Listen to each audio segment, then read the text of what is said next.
Assalamualaikum warahmatullahi wabarakatuh. Salam maju Johor, salam Dynamic Pasir Gudang dan salam Ramadan. Selamat datang ke kapsul Ramadan musim yang kedua, Tausiah Jiwa Mencari Redha Ilahi, episod yang keempat.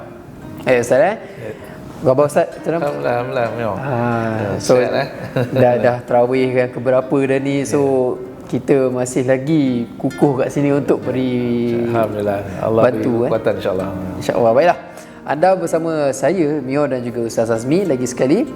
Kita akan mengupas topik-topik berkenaan bulan yang mulia ini. Jadi pertama sekali kita nak ucapkan terima kasih kepada Majlis Bandaraya Pasir Gudang kerana memberi peluang kepada kita semua untuk menimba ilmu sama-sama. Baiklah, mungkin episod kali ini episod yang keempat dengan tajuknya niat ibadat benar atau palsu. So mungkin untuk Ustaz Azmi ada sedikit pencerahan tentang episod kita kali ini. Silakan Ustaz. Assalamualaikum warahmatullahi wabarakatuh. Bismillahirrahmanirrahim. Alhamdulillahirabbil alamin wassalatu wassalamu ala Rasulillah. Asyhadu an la ilaha illallah wa asyhadu anna Muhammadan abduhu wa rasuluh.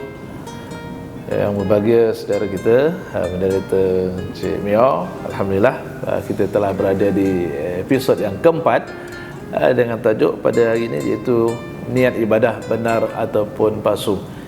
Jadi saudara-saudari dimana Allah Subhanahu Wa Taala, apabila kita sebut saja ibadah, Mio, maksudnya bila sebut saja ibadah itu adalah kepatuhan, ketundukan akan arahan Allah ataupun perintah Allah Subhanahu Wa Taala, dan sudah pasti di situ yang membezakan ibadah dan adat ataupun yang bukan ibadah iaitu adalah niat. Niatlah yang membezakan sama ada dia menjadi ibadah ataupun dia tidak menjadi ibadah. Itu yang membezakan. Walaupun perbuatan yang sama, kelakuan yang sama, tetapi oleh kerana beza niat itu menjadikan nilai perbuatan itu berbeza, sama ada dia berbentuk ibadah ataupun ia tidak berbentuk ibadah. Contoh yang lain saya bawa dalam contoh kita duduk iktikaf di masjid. Sama, ada dua orang ni, A dan B. A duduk juga dalam masjid, B pun duduk dalam masjid. Tapi yang A berniat itikaf, ada dalam masjid. Yang B tak niat itikaf, duduk saja je. Maka dalam keadaan dua orang yang sama ni, sama duduknya, tetapi yang membezakannya niat. Yang A dia dapat pahala ibadah sebab dia berniat iktikaf di dalam masjid. Yang B duduk yang sama, tapi dia tidak dapat pahala ibadah kerana dia tak niat ibadah dan dia tak niat beriktikaf dalam masjid, saja duduk-duduk saja gitu. Itulah dia dalam konteks kita melakukan ibadah puasa pada bulan Ramadan. Lebih lagi, walaupun semua orang berpuasa dan kebanyakannya orang berpuasa, semuanya menahan diri daripada makan dan minum. Maksudnya kalau makan tu kita kata tak puasa lah, kalau dia minum kita kata tak puasa lah. Semua sama, semua sama. Tapi yang membezakannya adalah apa? Adalah niat. Adalah niat. Bila sebut saja niat, sudah pasti di situ adalah hendaklah kita berniat. Kerana apa kita buat sesuatu itu, apa yang nak kita lakukan, dan kerana apa kita lakukan ibadah itu, kerana siapa. Iaitu sudah pasti kita akan sebut apa kita nak buat. Kalau puasa, sebab itu kita niat nawaitu sauma ghadin. Sebut dalam bahasa Melayu pun tak apa, kita ni kan baguslah cakap bahasa Arab. Sebenarnya niat itu kerana dia berada di hati. Apa bahasa pun, berniat untuk pertama berpuasa. Bila puasa? Esok hari. Esok hari ni bulan apa? Bulan Ramadan. Bulan Ramadan. Bila? Tahun ni, bukan tahun depan punya, bukan tahun lepas punya, tahun ni. Kerana siapa? Mesti bila dia ibadah, mesti kerana Allah Subhanahu Wa Taala. Kerana Allah Subhanahu Wa Taala.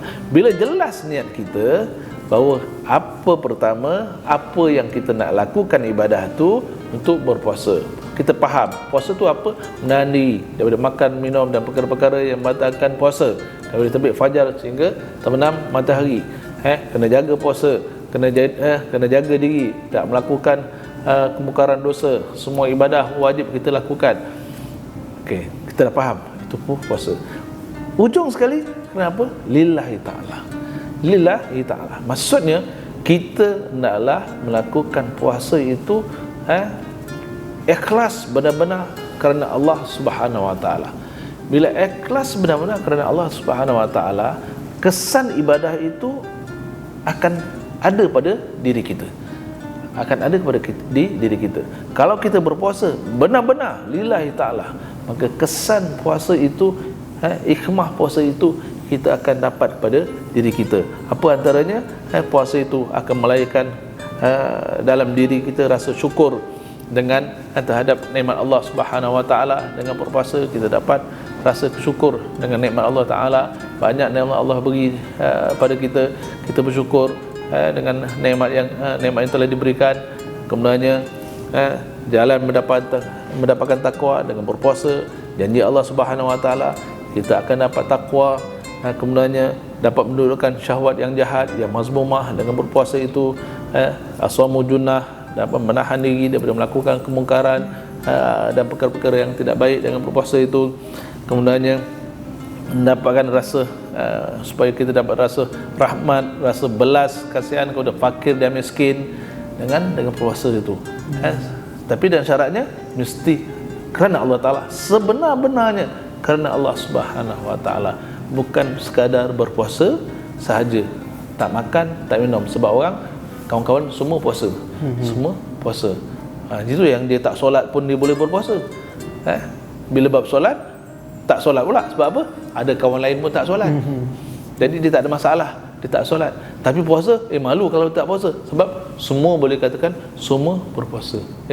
Kalau begitu, mana yang dikatakan lillahi ta'ala? Sebab kalau puasa kerana Allah Ta'ala, kenapa yang lain kita tak kerana Allah Ta'ala?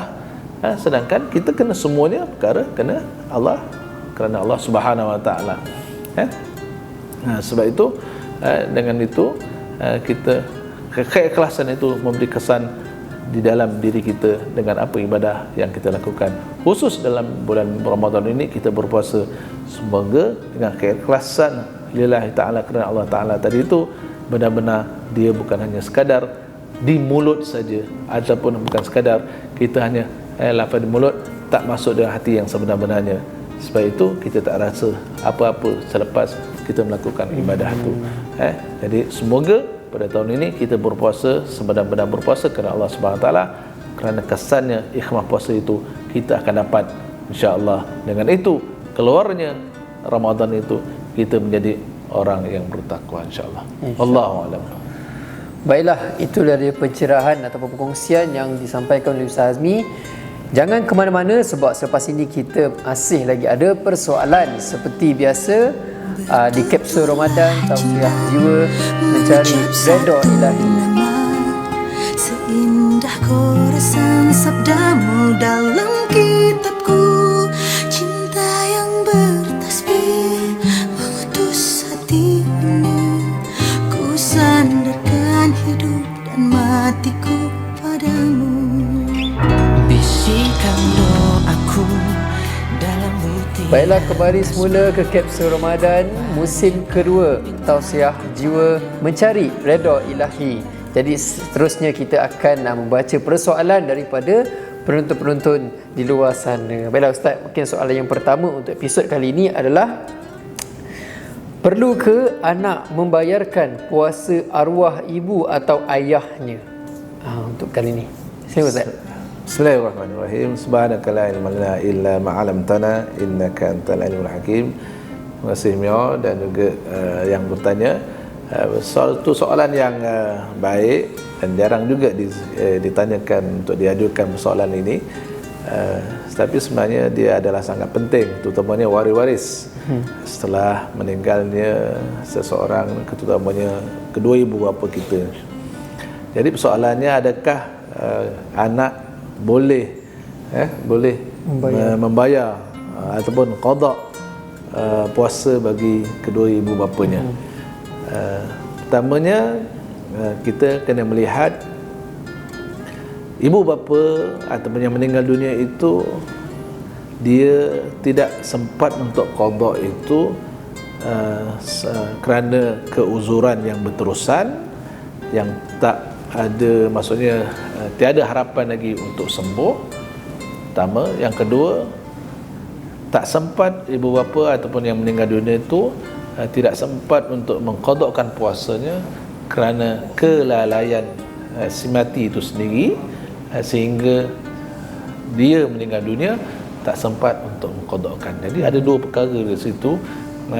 Yang pertamanya, sekiranya ibu bapa itu tidak berpuasa ataupun tak mampu untuk mengqadak puasa yang ditinggalkan kerana keuzuran yang berlaku pada dirinya, sehingga kan dalam keuzuran itu tiada harapan untuk sembuh, maka warisnya sama ada anak-anak tidak perlu untuk mengqadakkan puasa dan juga tidak perlu untuk membayar fidyah sekiranya tak ada duit untuk membayar fidyah lah, untuk diwariskan. Itu bagi tak sempat qada itu kerana keuzuran yang berterusan dan tiada harapan untuk sembuh. Itu yang pertama. Maka tak perlu untuk diqadakkan puasanya. Yang kedua, tak sempat untuk qada itu kerana kelalaian, melewat-lewatkan mungkin, sehingga telah sampai meninggal dunia. Allah, tak sempat nak qada, tak sempat nak qada, dah meninggal dah. Yalah, mati itu kita tak tahu bila, bagaimana, di mana. Sebab itu kita jangan melalaikan dalam bab ibadah ini, melewat-lewatkan. Dalam bab ini, sekiranya kelewatan tak sempat qada itu kerana kelalaian ataupun kerana bukan kerana keuzuran, ataupun bukan kerana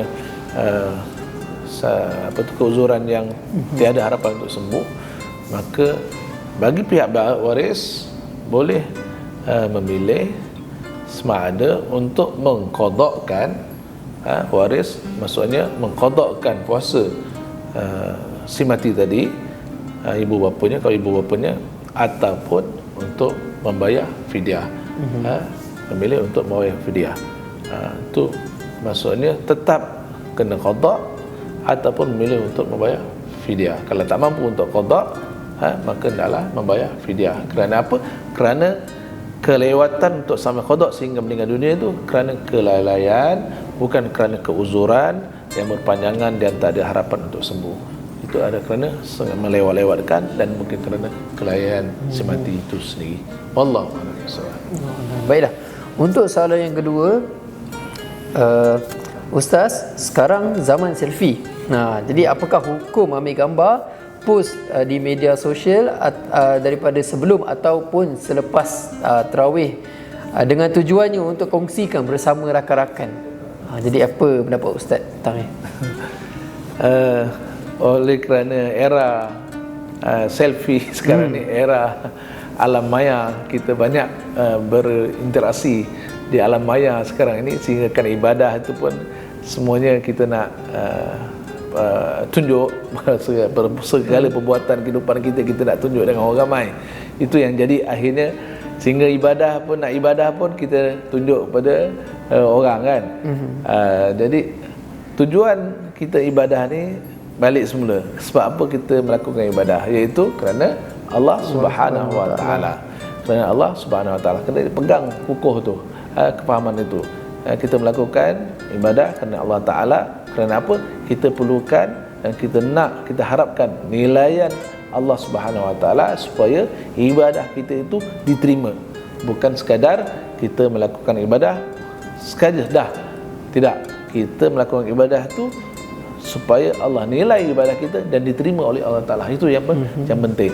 Jadi untuk menentukan kita lakukan ibadah itu Kerana Allah Ta'ala Subhanahu Wa Ta'ala semata-mata, dia bukan perlunya ketika ibadah, sebelum ibadah, semasa ibadah dan selepas ibadah, mesti kerana Allah Subhanahu Wa Ta'ala.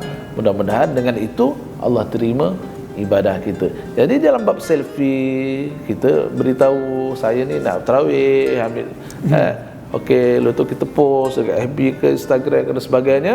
Okey, selamat malam sahabat, saya dah nak tarawih ni. Jadi tujuannya untuk apa? Nak beritahu bahawa kita nak buat ibadat. Kita ada ibadah yang memang kita kena beritahu, kena demo, kena tunjuk. Contoh macam solat berjemaah, memang kena keluar dari rumah, pergi ke masjid, nak solat berjemaah, mana boleh sembunyi-sembunyi, kan? Tapi bukan maksudnya tujuan itu kerana nak menunjuk kepada orang. Kalau kita dah sampai masjid, untuk apa lagi kita nak tunjuk kepada satu dunia bahawa kita nak lakukan tarawih, kita nak melakukan solat berjemaah? Untuk apa? Maka kalau dia tidak ada keperluan, tak ada keperluan, ataupun untuk susah untuk jaga hati kita ini, sehingga kan hati kita akan terpesong keluar daripada konteks ibadah, adalah lebih baik tak payah kita buat.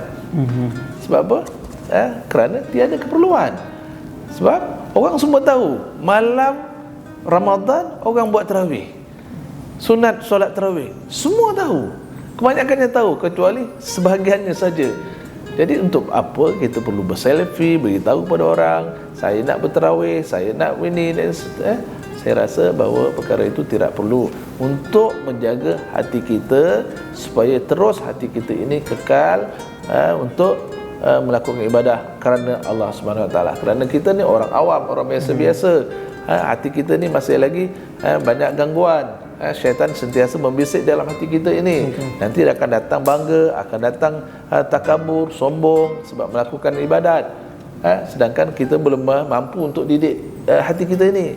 Maka ada lebih baik tak perlu perkara itu untuk kita lakukan. Itu yang terbaiklah. Wallahu a'lam bissawab. Baiklah, itu dia perkongsian pencerahan dan juga jawapan daripada Ustaz Azmi kita. Semoga persoalan yang telah diberikan terjawablah, insya-Allah. Jadi terima kasih kepada penonton yang dah memberikan soalan, dan juga terima kasih sekali kepada Ustaz Azmi kerana sudi bersama dalam kapsul Ramadan kali ini. Di episod ini saya doakan urusan semua dipermudahkan, dan niat dengan episodnya kali ini kita harapkan penonton di rumah juga saya sendiri diperbetulkan niatlah, disebabkan Ramadan ni kita kena bersungguh-sungguh lah. Okey. Baiklah, terima kasih juga kepada penonton, dan panjang umur. Kita akan berjumpa di episod yang akan datang. Semoga kita jumpa lagi di kapsul Ramadan musim yang kedua, Tausiah Jiwa Mencari Redha Ilahi. Assalamualaikum warahmatullahi wabarakatuh. Waalaikumsalam.